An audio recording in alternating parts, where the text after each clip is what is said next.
God, we come to you right now, first of all, with gratitude. And we thank you for this day that you have made. God, we thank you for giving Ted another day to live and to do your will. God, today we ask you to, God, I ask you to come into this moment and bring forth greatness out of this time that we spend together. I ask for patience and love and kindness because we love him. In Jesus' name, amen. Amen. Long time no see. Yeah. Yeah. Good. Do this, Ted. I'm hobbling now. It's Donald Chenoweth and the Columbus Dispatch. Okay now. Oh, yeah. What's that?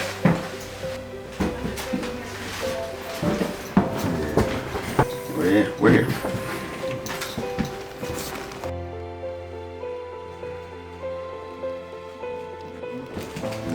So I'm gonna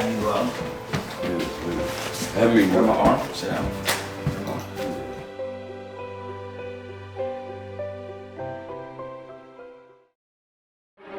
Live from Studio 1A in Rockefeller Plaza. Would you like to come to Hollywood? I certainly would. Please welcome to our show, Ted Williams. One and only Ted Williams. Right now, I've got goosebumps in the studio with us. Welcome, Ted Williams.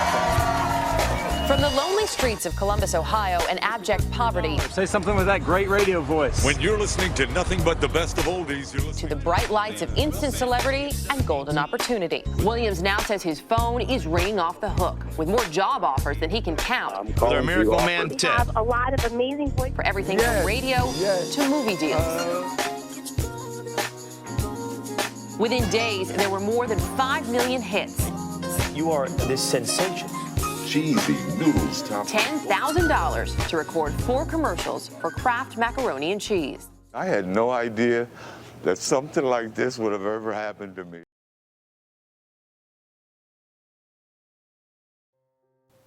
Hey, my name is Scott Anthony. I am currently the manager for Ted Williams, also known as the man with the golden voice. Today we are here because we want to do an interview with him. Well, we are doing an interview with him. It's more of a story, letting you into where he is right now.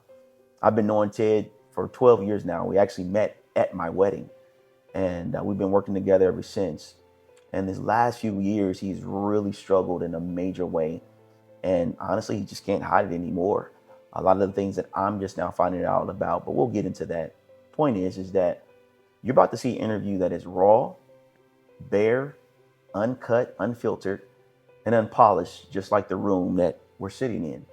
I chose this room for a reason because it is a reflection of his life. It's unpolished. It needs a lot of work. And so he decided to do this for one reason. He needs your help, and he's letting you in. So hold on tight, because you're about to see something that is shocking, right? And it's probably heart-wrenching to a lot of people. But this is the true story. It's after the applause of Ted Williams, the story that he's never told.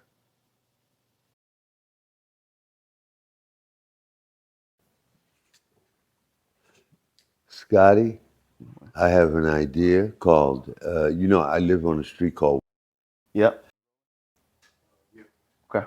And I want to have my girlfriend host a program in which she gets whores off the streets of white. Actually, it's a hostro, and I was going to say the whores of. And it's You gonna call them whores? And it features The main whore? every week. She's the main whore, yeah.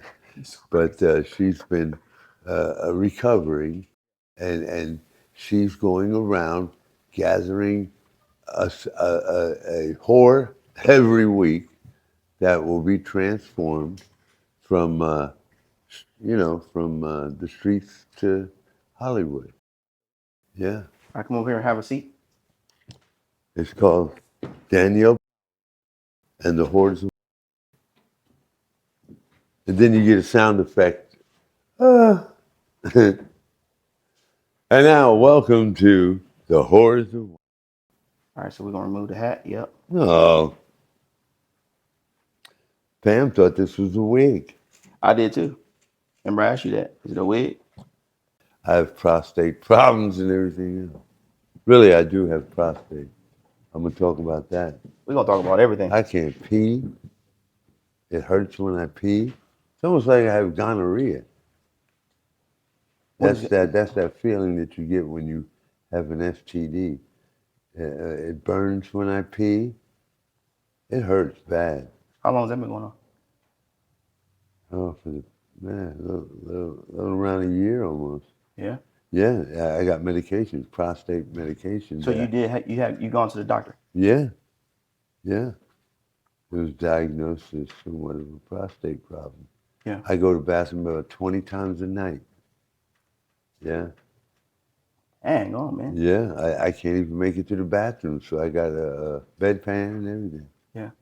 All right, Ted. You ready to have this conversation? Yeah, not really, but All right, so listen. sleepy.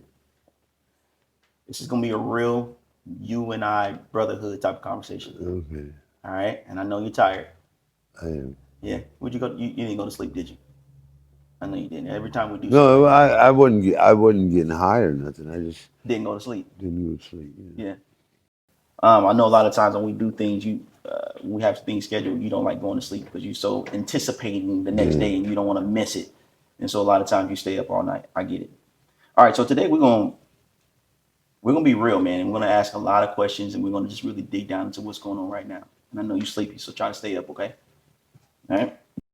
Just to catch people up, because today we're not gonna really talk about anything before 2011. All right. But I do want to catch people up because today, although it's you and I, the whole world is watching and they're listening. Ted, it's been over a decade since you were introduced to the world, literally. It's been over a decade. And I don't think people really understand the full picture of who you are. So I want to catch them up. You've had money, opportunities, love coming from everywhere. You've been on major networks, prime shows, TV, radio, podcasts. You've been a keynote speaker at churches, colleges, and corporations all over the country. You've done national voiceover ads, small companies to big brands. You've even done things about the bacon. Do you remember the bacon commercial that we did? The bacon? Kraft is the only one I know. That's the only one you remember? Yeah. You have fans from all over. Every time we go out somewhere, someone saying, "Oh my God, it's the man with the golden voice." Yeah. We were just at Wendy's the other day. It's $1 million voice. I get a lot of. There's a guy with a $1 million voice. Yeah. It makes me feel like shit. Yeah. And what do you say? What's your response when they say $1 million voice? I wish it was $1 million voice, but I always correct them and say, I'm the man with the God-given golden voice. Yeah. That's my new thing today, is to acknowledge him in all my ways. I am really somewhat believing that every man has a purpose, every man has a gift, and every man has a journey. Some people get them not in the correct line of things, but especially me, I messed up my purpose and my journey all in one shot. But that's what I tell people, I'm the man. And then I hate people to say, if I was you, I'd be a millionaire. Or if I was you, and I tell them, that's why I'm Ted Williams and you're not. Yeah, I've been hearing it for 10 years. Yeah. Yep. You've also been invited to speak internationally. Do you remember when you were teaching the kids over in China how to speak proper English? Do you remember doing that? So you had a gig. It's so funny. I want to say that a Chinaman called me and was like, "Hey, can Ted teach our kids how to speak proper English?" And you probably don't remember this thing. No. So for several months, every week, you would get online and you would actually speak English to kids in China. And they literally call you the Steve Jobs of voices. You don't remember that, do you? No. You also give your time and you give money. A lot of people don't know that about you, that you actually give a lot. And sometimes you give your last even when it costs you the most. That is a big thing that I've learned about you, Ted, over the last years. You love your kids, you love your grandkids, and you still have a relationship with all of them. You can't go anywhere in the country without people stopping you, giving you love and admiration. Do you remember being in New York when we went to the Late Show and people were running up to you? Do you remember going that day? Yeah. Who was doing the Late Show at that time? David Letterman. David Letterman. Yeah. That was because that was your first time ever going, right? Yeah. But people all over. Yeah, They actually. absolutely. Do you remember going into? We were on the back side. I seen that video not too long ago. Yeah. We were on the back side, and people were taking so many pictures of you on the news. They actually said that you were on the Late Show that night, and you weren't. And I was. But because you were so Ted Williams, famous guy, Yeah. they literally thought that you were on it. And I always wanted to do the David Letterman top 10. Yeah. And for some reason, I wanted the top 10 reasons why I didn't get any money while standing on the exit ramp. And the number one reason why I didn't get any money was because I got a deal with Kraft. Yeah. Yeah. That was one of my dreams. You've actually a few more things that people may not know. You had your own show, and called the Golden Voice Show. Called the Golden Voice Show. I love doing that. And you are also the voice of Dave Chappelle's Midnight Miracles podcast. So before we move on, you actually was able to meet Dave Chappelle. What was that experience like meeting him? Wow, man. I mean, I can't tell you. Mike Epps was one thing, but Dave Chappelle, I'm not saying one is better than the other, but Dave Chappelle was top notch, man. Yeah. And to hear him laugh and look at him right face to face, eye to eye. And you know, the last time I did his VO work, and we were in Yellow Springs, I got a chance to meet Jennifer Hudson. Yeah. Remember that? I was in awe about that. And Common. But you was like, who's Common? Yeah, it was Common, yeah. He didn't tickle my fancy. But it was almost like meeting that guy DMX. They had that big thing, Cat Williams, Ted Williams, the Golden Voice, Cat Williams, and DMX, Celebrity Rehab. Yeah. And so my thought was, you know, DMX is one of those, man, what do you mean, you know, one of them loudmouth motherfuckers. Yeah. And so, you know, and then I said, you know, what music, what kind of music you do? And he got insulted and cursed me out. And I elected not to do the show. Now, that was this whole wrap-up about that. Oh, with DMX? Yeah. Yeah, okay. All right, so let's move right along. You said meeting Dave was amazing. You know, what I liked about, and I appreciated about Dave, when we went down, when he invited us down to his show and to his place, he showed you so much love. Do you remember when you walked in backstage and he was like, oh my God, I can't believe I got Ted Williams. And you were like, I can't believe I'm standing in front of Dave Chappelle. And he was like, nah, he gave you so much love and hugs. Yes. Man, that entire night. Him. Yeah, man, everybody, all of those. That's where that gay came in at. So stupid. I love Dave Chappelle. I really did, yeah. He walks around, man. That definitely is his seat. He's a dude. He's the man. You recently you had your cameo appearance in Marty Supreme, starring Timothy. I never say his last name. Chalamet. Timothy Chalamet. That's correct. Yeah. Timothy Chalamet, and you did an amazing job. Yeah. Period. You know what? I have yet to see the trailer or whatever, but yeah, I don't recall. You know, some of the people who have commented on that and everything said that, you know, it was like I was made to act as well. Yeah. So you know, I'm kind of really grateful for the people in their comments or their assertions of what I could be doing as well. Yeah, you did a great job. So send all your scripts to Ted Williams, Post Office Box. And we're gonna talk about that more with Marty Supreme, because everyone right now that today is, I think, the 9th or something like that of January. That movie was released on December 25th, and trust me, man, I've been getting calls from everyone, from all the different networks and things like that. So people want to know how you felt about that. So we're going to touch on Marty Supreme here in a moment. As you can see, I don't have glasses on and everything, so I'm a little despondent about a few things. Maybe that's not the right word, but I'm kind of, you know, I don't have my full armor of, you know, reassurance that Ted Williams, the man with the God-given golden voice, I'm kind of. So anyway, I take medications and Where are your glasses at, bro? they're taking. I don't have any. I know, but what happened to him? I lost them. You know, Yeah. one of them airplanes swallowed them up. Yeah, like Yeah. everything else. You're forever losing glasses, dude. Yeah, glasses. Dang. I can't tell you how many cell phones I've lost. So that was a quick overview. So here's my direct question to you, bro. Ted, what happened, man?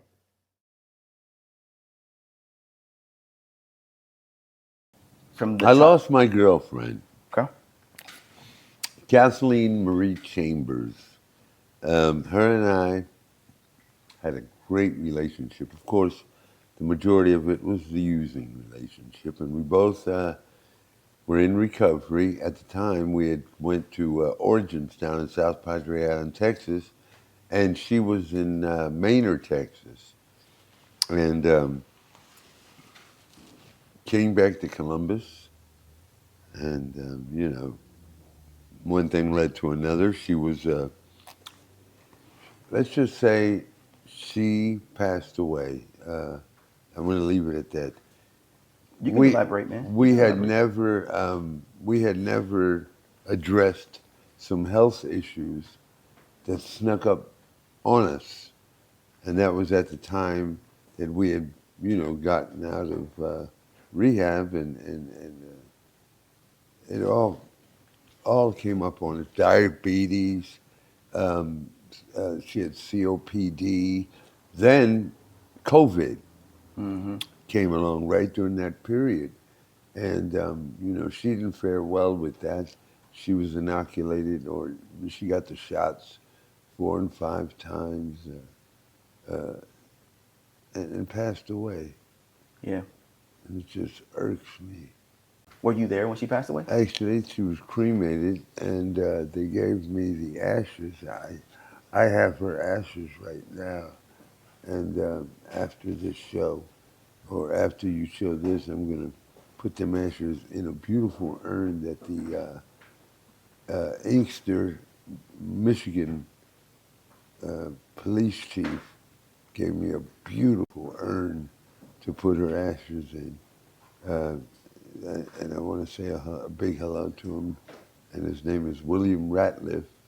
He is the police chief of Inkster, Michigan.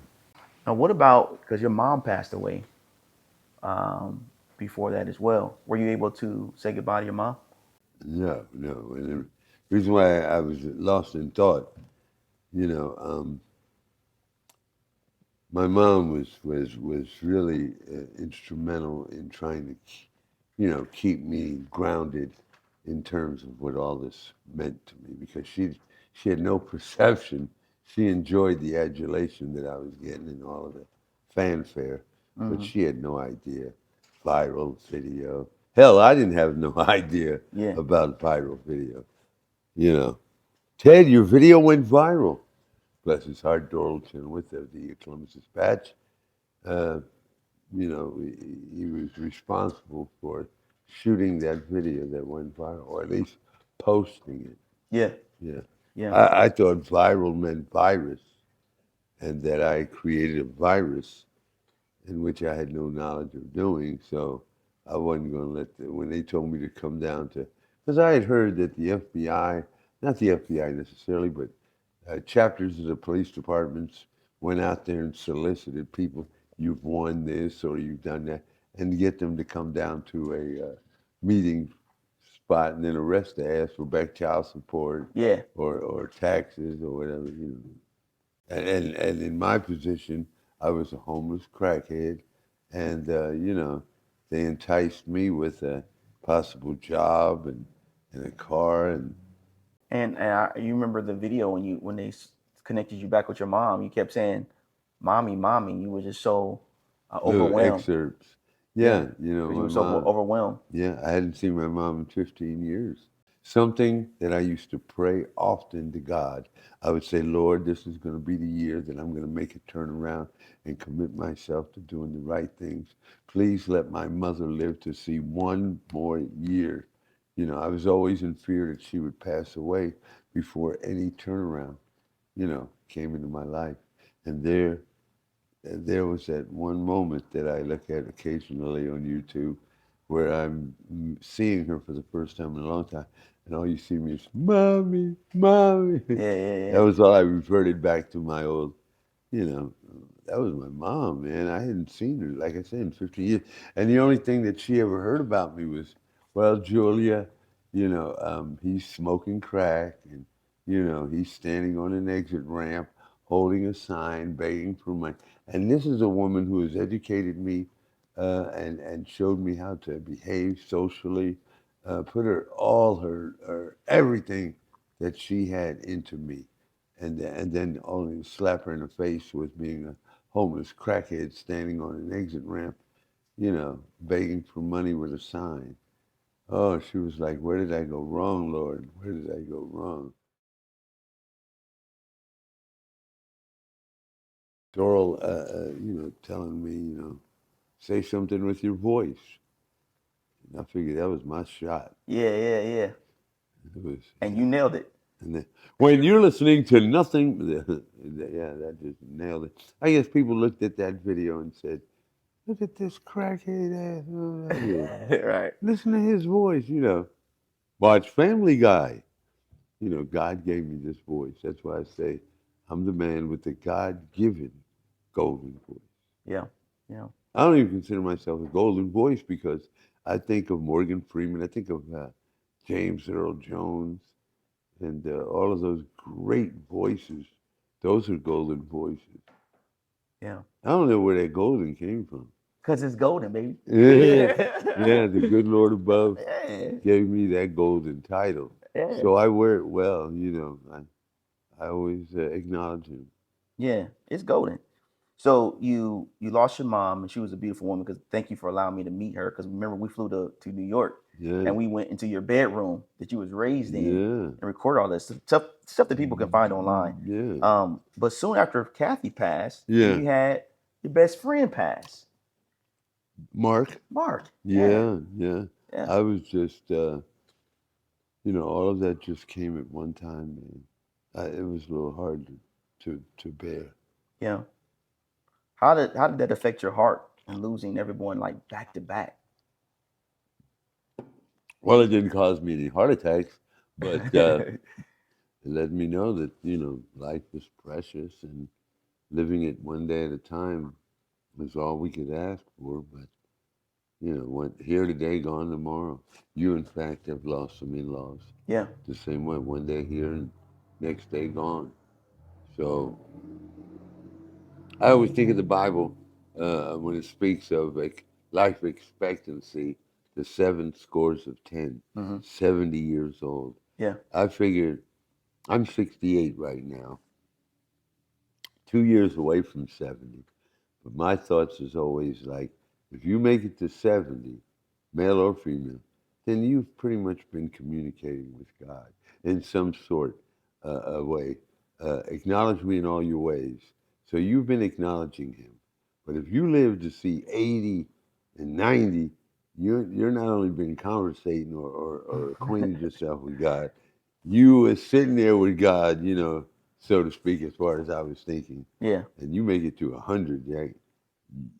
You was God's poster child. Oh yeah. For communication, yeah. Did you you lived with Mark for a while? Yeah. Right. Yes, I did. Why? Matter of fact, why did you live with Mark? Do you remember why you lived with him? He sold crack, and Mark was my doctor. What do I call that guy that killed Michael Jackson? Conrad Murray. Yeah. Mark was my surrogate, Conrad Murray. Yeah.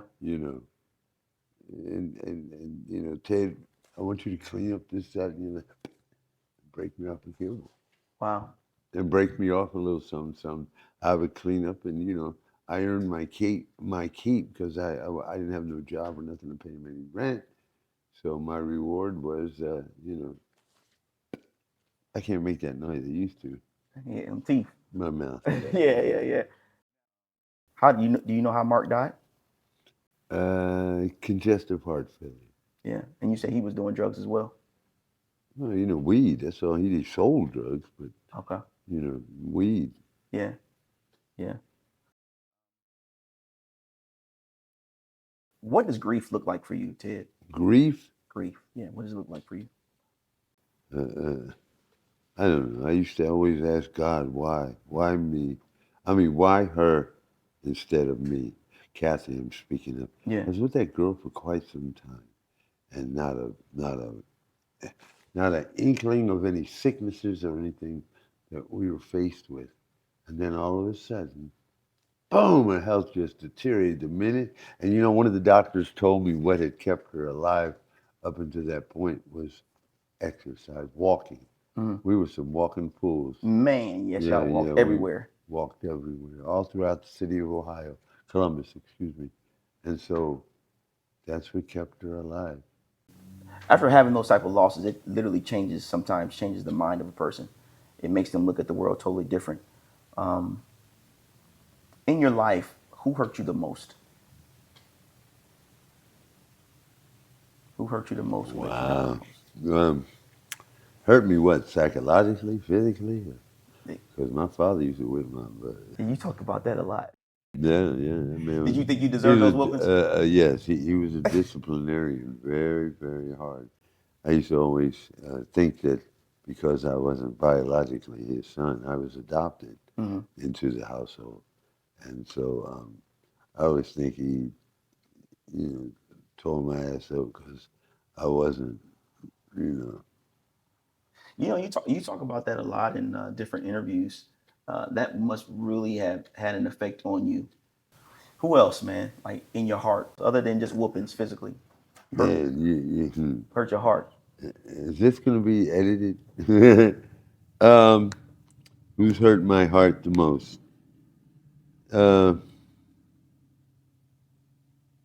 Combination of things hurt my heart the most. I hurt myself the most. Things I knew I shouldn't have done, I did, and as a result, I got disciplined.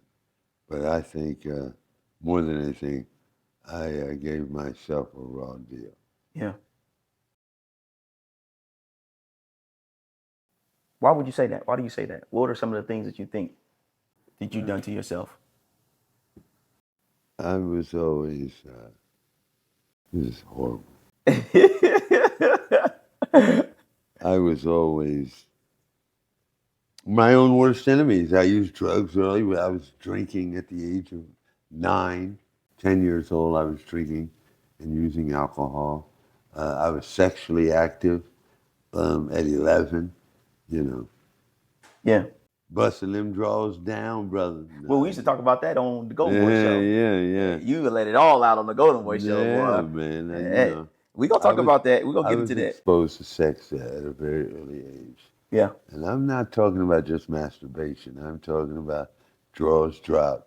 Yeah. You was doing the nasty. And you was doing the nasty. Is that what you used to say all the time? Yeah. Out there doing the nasty. Doing the nasty. Yeah, that's to expose a child at an early age, that kind of brings not only promiscuity, but it's unnatural and it's too early. Yeah. Is that what you're saying? Yes, exactly. You keep a lot of. But I didn't turn out to be no exhibitionist, no voyeur. You ain't R. Kelly. No. Oh hell no! I detest people who are, like an R. Kelly. Yeah. He gets what he deserves. Yeah. Now P. Diddy getting the same thing.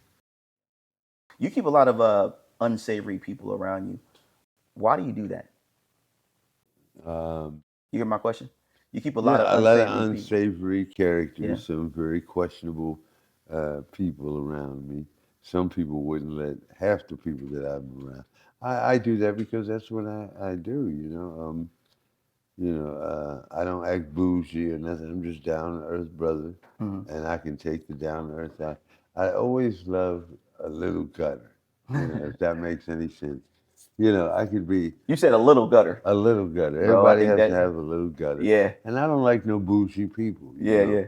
I don't like nobody acting like that. That's what made me really connect heart-wise with Dave Chappelle. He's down to earth. Yeah. He ain't no bougie ass brother. Yeah. Somebody like a P. Diddy would have been bougie. You think so? Yeah, you could tell. Yeah. Yeah. You have a lot of people around you that don't mind you destroying yourself, Right. which you could then equate that to them not caring for you and not loving you, right? Well, if you really must get want me to get down, my parents, my original, my blood and real parents. Apparently, they didn't care about me, you know, and gave me up for adoption. I don't know. A lot of people would say they gave me a better chance at life or living, you know, and which I have to say, I couldn't have been given a better pair of parents.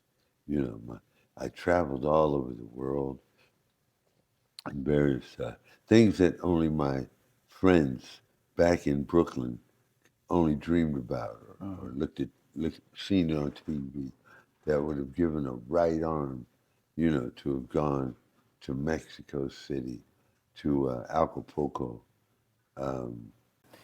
You were talking about being adopted, and you go back to that a lot. Do you feel abandoned? I don't feel abandoned. That's a pretty strong word, but I felt like, you know, I would have loved to seen the extension of my, you know, I always thought about it. Where did I get my voice from? Where did I get my hair from? Where did I get my looks from? You know, where did I get my height from? I've always felt I didn't get a chance to, you know. To see where you come from? Yeah, yeah, to Yeah. see some of my friends, they know their daddies. They know their moms. Yeah. You know, I don't have that. So And that if you could help me, you know, fine. Ancestry.com or whatever. But You want to be a I'd spokesperson like for to them? see him. I'd like to see, Yeah. you know, where I come from. Yeah. Yeah. Yeah. I think a lot of people would agree with you. It leaves a void, a hole when you don't have your parents around. You don't know where you come from. Do you feel like that because of that you don't know how to receive love? Because you said it a lot, man, that people don't love you. Yeah, Does I that make you always feel say like that. that you don't? Yeah, you do. Does that make you feel No that one you're not really loved? cares. No one. No one. No Yeah. one really cares. And they shouldn't, you know, because I'm responsible for making myself happy. I am to be responsible for eating and clothing myself. And nobody cares. Nobody cares. I used to always say this to Kathy when she was alive. Who cares? I remember you saying that. Yeah, who cares? You know, Yeah. nobody really cares. We care. I do want to tell you that. You know I care because Anyway, I've been you around. know, I feel somewhat. Listen, this next question is going to be hard, and I don't want to assume. So I'm gonna ask you this: Are you currently using drugs? Yes. You want me to really be honest?